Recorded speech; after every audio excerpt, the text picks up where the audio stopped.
چمکدار روشنی اور کانوں کو پھاڑ دینے والے شور کے بعد آتا ہے ایک خاموش اور اندیکھا قاتل، یعنی تابکاری۔ ایٹمی جنگ، آسمان سے آگ ہمارے زمانے کے لیے ایک انتباہ ہے۔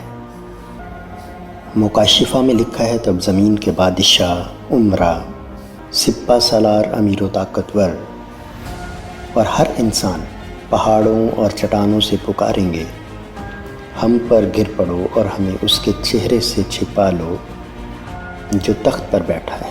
ایٹمی جنگ کی ہولناک حقیقت کیا ہے؟ ذرا تصور کیجئے ایک ایٹمی دھماکے کے آگ کے گولے کا۔ زمین پر درجہ حرارت 0 ڈگری ہے، جہاں ایٹم بم گرتا ہے درجہ حرارت لاکھوں فارنہائٹ تک پہنچ جاتا ہے، سورج کی سطح سے بھی بہت زیادہ گرم۔ ایک لمحے میں انسانی جسم بخارات بن کر راکھ میں تبدیل ہو جاتے ہیں، چیخنے کی بھی مہلت نہیں ملتی۔ لیکن فوری دھماکے سے بچ جانے والے خوش نصیب نہیں ہوتے، ان کا گوشت پگھل کر ہڈیوں سے الگ ہو جاتا ہے، آنکھیں پپوٹوں سے باہر آ جاتی ہیں، اپنے حلقوں میں ابلنے لگتی ہیں، جلتی بھٹی کی طرح جلد کاغذ کی مانند چھلنے لگتی ہے۔ اور جو لوگ بھی زندہ ہوتے ہیں وہ زندگی کی دعا نہیں مانگتے بلکہ موت کی فریاد کرتے ہیں۔ وہ کہتے ہیں کاش میں مر جاتا، مجھے اس اذیت میں کیوں جینا پڑ رہا ہے؟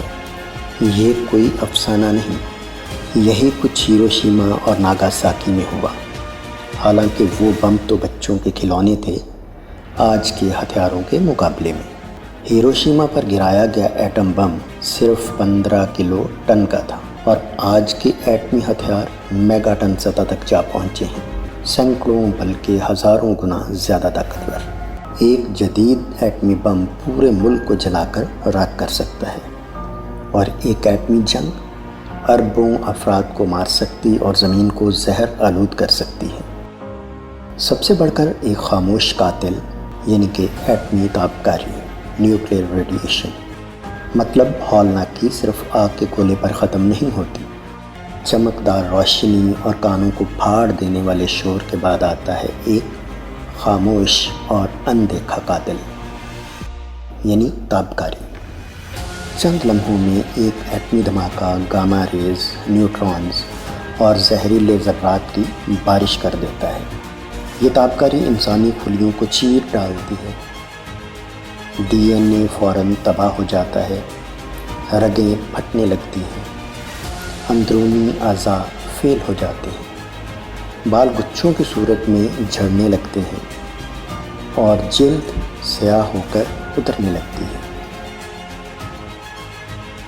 کئی لوگ جو ابتدا میں اپنے آپ کو محفوظ سمجھتے ہیں، خون کی الٹیاں کرتے ہوئے، جسم سے خون رستے ہوئے اور اندر سے جلتے ہوئے، یہ ہے شدید تابکاری سنڈروم، اور ایک بار شروع ہو جائے تو اس کا کوئی علاج نہیں۔ اور زہر صرف ایک جگہ نہیں رہتا، ہوائیں زہریلی گیس کو سینکڑوں نہیں بلکہ ہزاروں میل دور لے جاتی ہیں۔ یہ فصلوں پر گرتی ہیں، پانی میں جذب ہو جاتی ہیں، سانس کے ذریعے پھیپھڑوں میں پہنچتی ہیں، پیدائشی خرابیاں، جینیٹک پرابلمز اور عمر بھر کی اذیت، حتیٰ کہ ماں کے پیٹ میں پلنے والے بچے بھی محفوظ نہیں رہتے۔ اور سب سے ہولناک بات یہ ہے کہ یہ سب کچھ ایک پل میں ہو جاتا ہے، ایک پل میں دنیا ہمیشہ کے لیے بدل جاتی ہے۔ یہ ہے ایٹمی آگ کی طاقت۔ بائبل تنبیہ کرتی ہے آسمان سے آگ اور گندک کے بارے میں۔ بائبل اس بربادی پر خاموش نہیں۔ پیدائش میں لکھا ہے تب خداوند نے سدوم اور عمورہ پر آسمان سے گندک اور آگ برسائی۔ گندک ایک جلتی ہوئی سانس کو بند کر دینے والی گیس ہے، اور یہ آگ کی صورت میں زمین پر گری۔ لوکا میں لکھا ہے اور جس دن لوط سدوم سے نکلا، آسمان سے آگ اور گندک برسی اور ان سب کو ہلاک کر دیا۔ جب ابن آدم ظاہر ہوگا تب بھی ویسا ہی ہوگا۔ یہ پیش گوئی آسمان سے نازل ہونے والی تباہی کو خداوند یسوع المسیح کے ظہور سے جوڑتی ہے۔ ایک ایسا منظر جو ایٹمی جنگ کے موجودہ تصور سے حیرت انگیز حد تک مشابہ ہے۔ متی میں لکھا ہے کیونکہ اس وقت ایسی مصیبت ہوگی جیسی دنیا کے شروع سے نہ اب تک ہوئی اور نہ کبھی ہوگی۔ کیا یہ جدید فضائی جنگ کا واضح نقشہ نہیں؟ اور مکاشفہ میں منظر اور بھی واضح ہے۔ پھر پہلے فرشتے نے نرسنگا پھونکا اور اولے اور آگ خون کے ساتھ ملے ہوئے زمین پر گرے۔ یہ صرف علامات نہیں، یہ آج کی میزائل اور ایٹمی بمبوں جیسی تباہی کی درست تصویر کشی معلوم ہوتی ہے۔ اور جب یہ سب شروع ہوگا، مکاشفہ میں لکھا ہے وہ پہاڑوں سے کہیں گے اور زمین سے فریاد کریں گے، ہم پر گر پڑو اور ہمیں چھپا لو۔ پہاڑوں سے دعائیں کریں گے کہ وہ ان پر گر پڑیں، سمندر سے پکاریں گے اس ہولناکی سے بچنے کے لیے کہ وہ انہیں نگل لے۔ آج کی دنیا ایک ٹک ٹک کرتا ایٹم بم ہے۔ اپنے ارد گرد دیکھیے، ایٹمی ہتھیاروں سے لیس ممالک، جنگی بیانات میں شدت، سپر پاورز کی ایک دوسرے کو دھمکیاں، چھوٹے ممالک ایٹمی ہتھیاروں کے حصول کی دوڑ میں لگے ہوئے ہیں۔ نفرت ہے، تقسیم ہے اور لالچ نے دنیا کو موت کے دھانے پر لا کھڑا کیا ہے۔ سرد جنگ ختم ہو چکی ہے، مگر خطرہ پہلے سے کہیں زیادہ ہے۔ ہتھیار آج بھی موجود ہیں، انگلیاں آج بھی ٹریگر پر ہیں، اور اب ایک غیر مستحکم رہنما، خودکار نظام اور سائبر خطرات اسے اور بھی زیادہ مہلک بناتے ہیں۔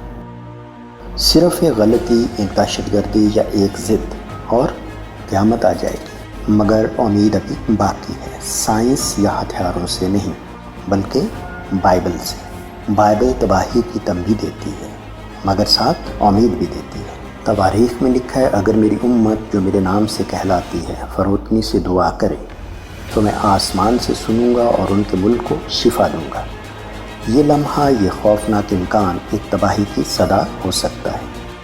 کیا ہم تباہی کی راہ پر چلتے رہیں گے یا زندگی کی قدر، امن کی پکار اور آسمان کی تنبیہ کو بھی سنیں گے؟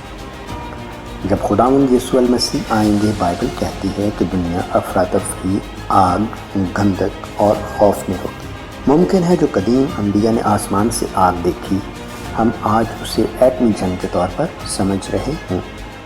آئیے اس وقت کا انتظار نہ کریں جب یہ آگ گرے۔ مکاشفہ میں لکھا ہے، دیکھو میں چور کی مانند آتا ہوں، مبارک ہے وہ جو جاگتا ہے۔ ایٹمی جنگ صرف جدید دنیا کا خوف نہیں، بلکہ یہ بائبل میں پہلے سے درج ہے۔ جو آگ اور گندک ہزاروں سال پہلے بیان کی گئی، وہ آج کے انسان کی تباہی کی صلاحیت سے ملتی جلتی ہے۔ اور خداوند یسوع المسیح کی آمد خاموشی سے نہیں بلکہ عالمی ہلچل کے بیچ میں ہوگی۔ آئیے ہم مسیح کی دوسری آمد کے لیے تیار ہوں، کیونکہ مکاشفہ میں لکھا ہے، دیکھو وہ بادلوں کے ساتھ آنے والا ہے اور ہر ایک آنکھ اسے دیکھے گی، اور جنہوں نے اسے چھیدا تھا وہ بھی دیکھیں گے، اور زمین پر کے سب قبیلے اس کے سبب سے چھاتی پیٹیں گے۔ بے شک، آمین۔ خداوند خدا جو ہے اور جو تھا اور جو آنے والا ہے، یعنی قادر مطلق فرماتا ہے کہ میں الفا اور اومیگا ہوں۔ آئیے ہم ایٹم بم سے اڑنے والے نہیں، بلکہ ہوا میں اڑ کر مسیح کو بادلوں پر ملنے والے بنیں۔ خداوند آپ سب کو برکت دے، آمین۔ To watch and listen to such informative and spiritual messages, like the channel, share with friends and relatives, and don't forget to subscribe to our YouTube channel so that the Word of God can spread to every corner of the world.